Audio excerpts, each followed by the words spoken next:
Welcome back. This is still a part of us, and we're so excited to chat with Sharon about her daughter, Ivy, and how the grief process has looked the last 6 years, almost 7 years. And if you get a chance to listen to her story of Ivy, please do. My mouth was open like a good chunk of the time. I was yeah, it was a sweet and tender story, also very surprising at times. So thank you, Sharon, for being so kind to share that story of your daughter. In a nutshell, can you tell us what happened to her when she was born? Sure. Ivy is our third child, and she was born at 40 weeks unexpectedly at home Yes. and had passed from a cord accident. Yeah. And like we were talking about earlier, is that it'll be almost 7 years in just a month or so, a month and a half or so, at the Yeah. time of this recording. So thank you for coming on because we were talking just right before we hit record is that, we don't sometimes get people that have had some time since their loss. And so let's kind of disassemble how that grief has morphed over time. Tell me how it Yeah. was at the very beginning and then how it's changed over the years. The very beginning, right after she was born, was a huge fog. I was on autopilot taking care of my two living children, and right away coming home, it was very important for me to. I think when I find out about something, I do what I can to kind of research it from a logical point of view. Mm, So mhm. it was very important for me to, like, I was online and I was trying to find other people that had gone through the same thing. And I guess just for proof of life, like, how did they survive after something like this, something so devastating happened? And it was just so special to read other babies' stories and to hear kind of about their short lives. So I, in the beginning, spent a lot of time reading about other babies and Mhm. other families that had gone through this. I did join a support group through my hospital that I was at that I believe they met once a month. And it was for specifically bereaved parents that have lost a baby either during pregnancy or in the first year after birth.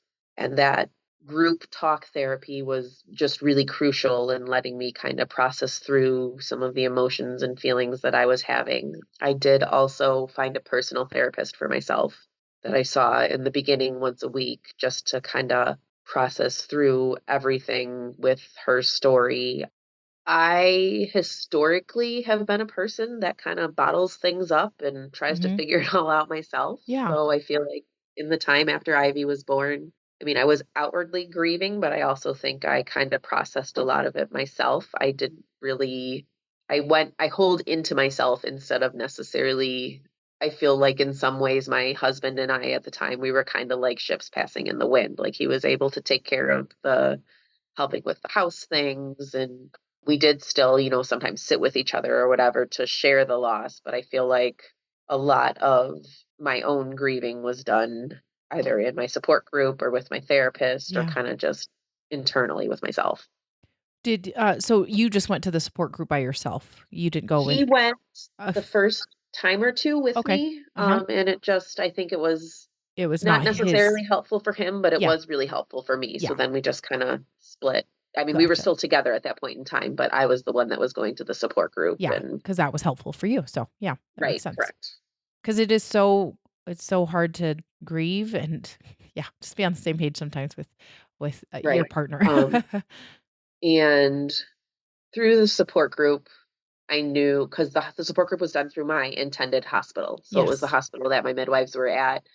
And that was a hospital that at the time did not have a cuddle cot. So I Yes. knew that if it was possible for me to fundraise for a cuddle cot, I mean, at the point in time, I don't think I thought that I was going to be able to fully fund one because they're expensive. They are. But I set up a fundraiser and we were able to pull together the funds to purchase a cuddle cot for her intended hospital. So now that they have one for other babies, but that whole process from like fundraising to, actually being able to provide one for them took a handful of months. And then you place the order and it still has to go through. So it was kind of a process. So during that time, I was working pretty closely with the woman she's a nurse at the hospital, but she heads their Still Missed program, Oh, which is like their support group that they have yeah. for women and families that are in this situation. So we were able to do that sometime within the first, I don't remember exactly. It was sometime within the first year after she was born. That's awesome. Um, and then I think I did the support group through the hospital pretty regularly for the first year to year and a half, maybe. And then after that would still go periodically, like if I felt like I could benefit from it or if I Mhm. felt like I needed to go. So for the first couple of years, I was still a stay-at-home mom. My kids were still pretty small. Mhm. So I was doing the support group, and then at one point in time, like, so when it was time for me to get back involved with, going back to work myself, I felt like I was ready to do that a couple of years after she was born. So, Okay. by the time my son was 4 or 5, he was in preschool. I had some more chunks of time to myself. But that kind of was its own conundrum because I worked in women's health before Oh, yes, that's right, I and had my babies, and I really, even 2 years out, still felt like I was at a place where I that you wasn't ready to yeah, okay. immerse myself back in a world where people are having live babies because, Yeah, I mean, obviously, from my line of work, like, I know that people have live babies and that sometimes they don't, but yeah, I was still pretty bitter about that. yeah, Um, then that kinda changed into a full career change because that was my career, and now what am I gonna do? right. Um, I ended up starting out with working part-time at my children's elementary school just Mhm. because that fit well with schedules Yes, and yeah. has migrated to where now I'm still at the elementary school. I'm actually working as a special education teacher assistant. Oh, great. So, my career path has changed, but I think it kind of needed to. I feel like I'm where I need to Yes. be and I'm functioning okay and Yeah.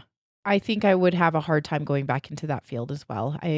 I'm always astounded. We've interviewed a couple of labor and delivery nurses right, who had babies in their department, and right. they had to take a step back for a time in order to function properly again, if that makes sense. So, yeah, I Sure, and I'm still amazed by the ones that go back to it because I exactly. don't think that I could. Like, there was a while before Ivy was born, I was thinking, maybe becoming a doula would be something Mm, that I could do with my life because I was totally about, like, the yeah, pregnancy, birth, breastfeeding, like, all of that was kind of in my wheelhouse. yeah, But, it was a necessary shift because I just maybe have my own unresolved things that I still can't get past with my own, last experience of birth. Anyways, so that there's career change and kinda life moved forward, funny enough, and it's probably just the difference in personalities of my children, but I feel like my son, who was newly 2 when Ivy was born, Mhm.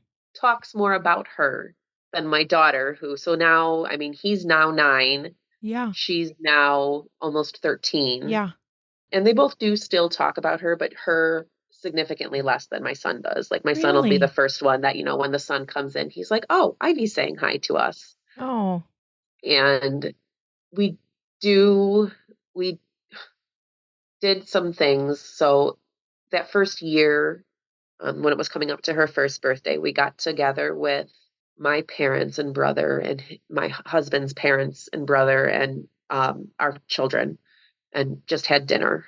We lit a candle for her and kind of had like a family dinner. yeah, Every year, even still, we get like a little cupcake or a nothing bundt cake yeah. and sing happy birthday to her. I have what I call our Ivy Bear, and it's actually from a company called Molly Bears. I don't know if Yes. you've heard of them Mhm. or not. Yep. Yes. They're awesome. Yeah, they're awesome. So I have my pink Molly Bear that's 5 pounds, 12 ounces, Yep. just like she was. And so we put a little birthday hat on our Molly Bear and we So sing happy sweet. birthday to our bear and blow out candles. And we still, so it'll be 7 years next month, and we still, that's what we do for her Yeah, birthday. It's not so like, we don't necessarily purposely get together with our extended family to do that, but definitely the 4 of us, and yeah, even though we are now divorced, like, my ex-husband joins in with that too, and we get together and sing happy birthday to her. When we were coming up to her 5th birthday, yeah. it was important for us. Like, I was just feeling the pull, like I needed to do something again in her name. So I set up a fundraiser and raised enough money to provide our intended hospital. Or wait, no, wait, I got that wrong. The support group, the hospital that the support group is Yes. affiliated with, Uh-huh. we fundraised because the woman who takes care of that still missed program. I'm still in semi regular contact with her. And Mhm. so closer to Ivy's fifth birthday, I reached out and was like, hey, I'm feeling like I want to do something to support your program in honor of Ivy. What could be something that you have right now as a need? So we fundraised and provided a Polaroid camera along with a good supply of film so that Oh, for other parents that are in the hospital, they have like an actual physical hard copy of a photo that they can hold yes. Yes. to go home with because when you leave that hospital, you're not leaving with a baby. Yep. So, and whatever pictures and stuff you have, you still have to get those printed out Yep. or whatever. So if you could have, so it was really special that we were able to do that for them. That's cool. Yeah, because that is really nice to have something physical. Yeah, because we had to wait to get all the pictures. Right. Yeah. So that felt necessary. And I don't know that I'll always feel a pull to do something, but it's nice to know that I am connected with a couple of groups that when the need for myself to do something in her name comes, I can You can do find it proper easily. avenues to do that through. Yeah. When we had our son's 5th birthday come along this year, those milestone birthdays, they're just like they come out of nowhere and you just feel like, "Oh, there's it feels like pressure because 'cause you're like, "He would be going to kindergarten." It was like, Right. yeah, I don't know if that's what you felt too, but I was just like, "This is he would start school, like, this is a big deal for us." So, Yeah, that's the strange thing about that, like forward grieving is that you don't yeah, anticipate like, oh, I'm gonna miss the yeah, 5-year-old her. And, yeah. I live in a townhouse and there's a lot of children in Mm, like on our street specifically. And a couple of them are the same age as Ivy would be. yeah, And so, kind of bittersweet of, oh, they're starting kindergarten and she should be starting kindergarten. But also, I think at almost 7 years out now, it's a little bit sweeter in that, like, I mean, when I see those kids outside playing, like, it kind of makes me smile a little bit yeah, because, oh, like, I do believe in heaven. So that's what I imagine her, like, she's just running around just like yeah. they're running around down here. And I know initially I worked preschool last year. So by timelines, she would be in first grade this year. And Yeah. then this year, I'm working with kindergartners and fourth graders. And I wasn't sure at first how it would feel like working with somebody so close to the age that she would be. Uh-huh. But in some ways, I kind of feel like it's healing my heart. Like I'm still able to experience that age Yeah. just through other children that are not mine. Yeah. I know it's so funny because you think that you're like, "I'm never gonna be able to get over this," or "Never gonna be able to hold a baby again," or, yeah, be around kids that are that Yeah, same age, and then you're like, "No, it is kind of fun to see that these kids grow up." right. Good. And a lot of like, I remember in the earlier months when, like, right after she had died, that I was reading about other people's stories. And a lot of times those stories might well cover the first year or even the Mhm. first 2 years. And I remember wondering, well, like, what happens after that? Like, how does it move on or whatever? And I think what I've come to realize is that that ball of grief doesn't get any smaller. It's just that your experiences with the world increase over time so that, like, that ball of grief is still there and still the same size. But as time passes, I'm able to interact more with the world and come up with like different Yeah. of my own experiences that in a way like it kind of makes sense now why those stories have ended, a year after, 2 years after, because I think that grief is still there, but it becomes kind of enmeshed with other parts of your life that Mhm. maybe like, yeah, that's her story, but this part isn't attached to her story, or that Yeah. part isn't attached to her story. It's kind of like And your capacity has grown, yes. and it's just coming along for the ride. This grief is Yeah. part of you now. And it's who you Yeah. are. It's your new identity and that's okay. I mean, there's a sad bit there.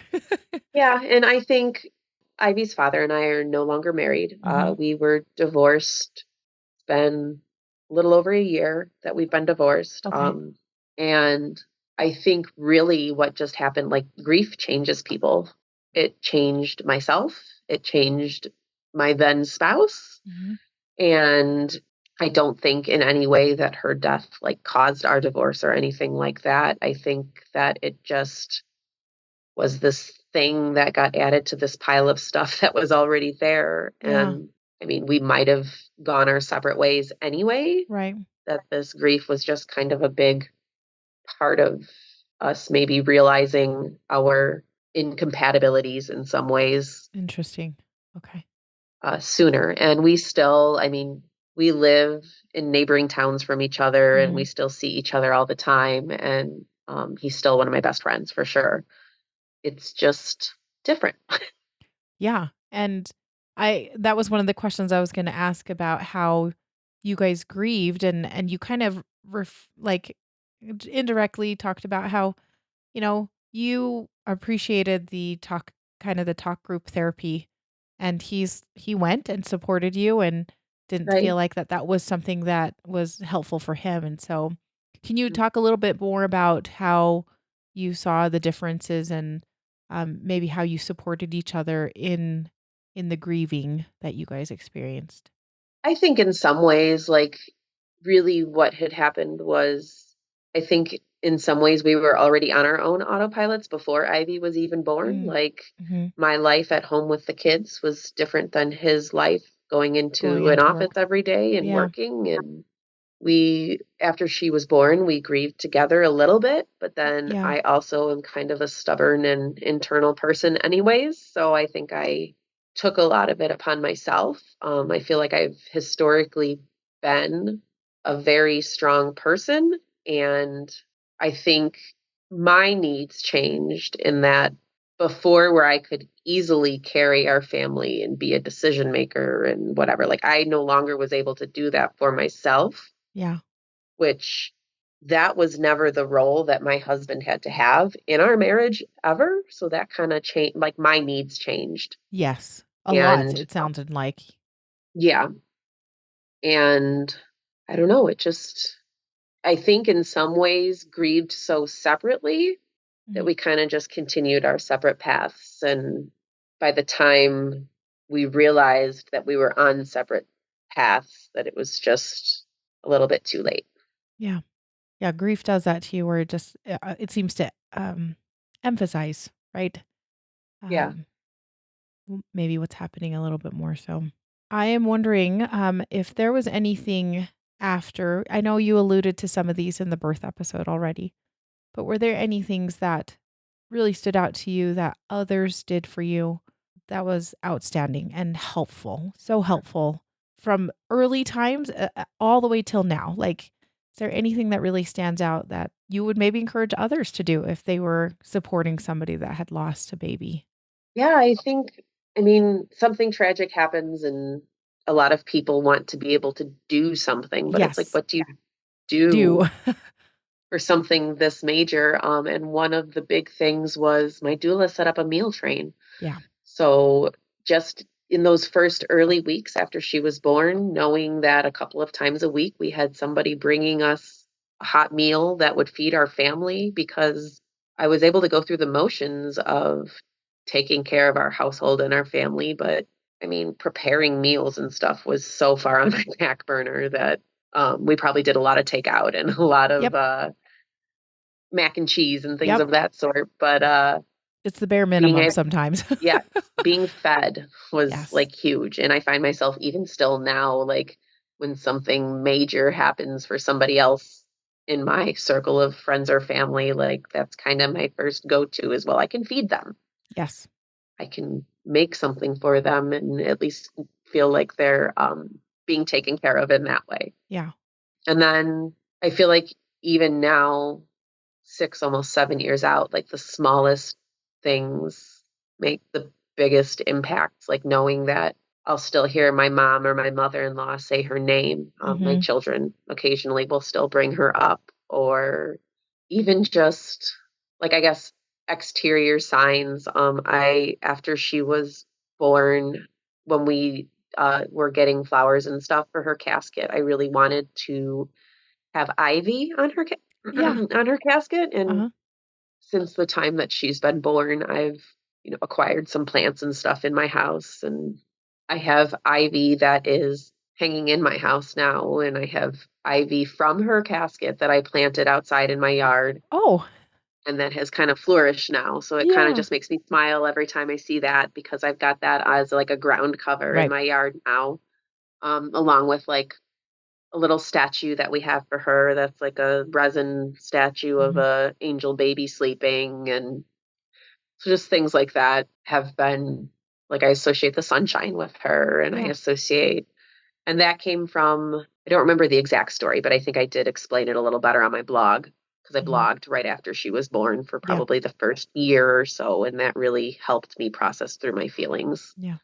But yes, so this was shortly after she was born, maybe like the first week or two, and I was sitting on my couch, and I just remember being really upset and just kind of devastated by the whole situation. And I don't remember at the time, I might have been talking, I was either talking to my husband or maybe talking to my son, but just kind of talking a little bit, processing through my feelings about how I was feeling. And then all of a sudden, so it's still middle of winter, but Mhm. all of a sudden, this really bright sun comes shining through the window, and it's just warm and Oh, bright sunshine. And since then, I've always said that like a bright sunshine, just I associate that with her. And it was funny because even, I mean, it's really overcast here right now, but even when I was talking to you for the earlier. previous episode, like Mhm. all of a sudden this really bright sun came in through the window. And Yeah, and it was right before you were talking about she was getting bored. Like, it was yeah, yeah, I like, I was like, "Whoa, that was cool." yeah, that's Ivy. That's her. Yeah, I think that is cool to see her in Yeah, places and know that feel like she's close. So, yeah, she's close. And I'm thankful. I mean, I don't want to jump too much into faith stuff, but I was raised Christian, mhm. and just that note, like with my faith of knowing that I will see her again someday has really, I think, helped me Yeah. process through a lot of this. And there was a lot of kind of back and forth with questioning my faith, but Yeah. ultimately knowing or believing that someday I will see her again Yes.